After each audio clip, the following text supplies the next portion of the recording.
So I'm reading through the manuscript of the book, and I'm realizing as I'm reading through that these guys were all part of an orchestra that played at the Cabe Supper Club, which was a very famous Canadian supper club in the late 50s, early 60s, 70s.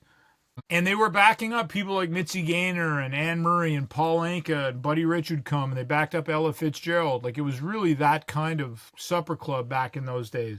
But these guys were playing every night and twice on Sundays. So they'd run Tuesday through Sunday with 2 shows on Sunday. Like, they were eating together, drinking together, hanging together, playing together. And although they were playing written music, they had this camaraderie that was, sort of unparalleled.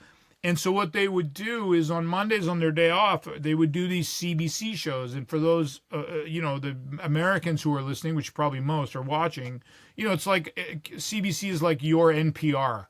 It's like our NPR. It's like our National Public Radio. But it was heavily, heavily, heavily funded back then.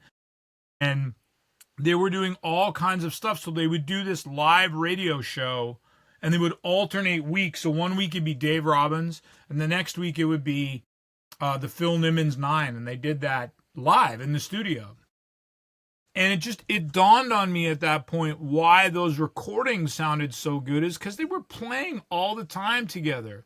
So I went back and listened with a different ear, and I'm like, man, this stuff is really good.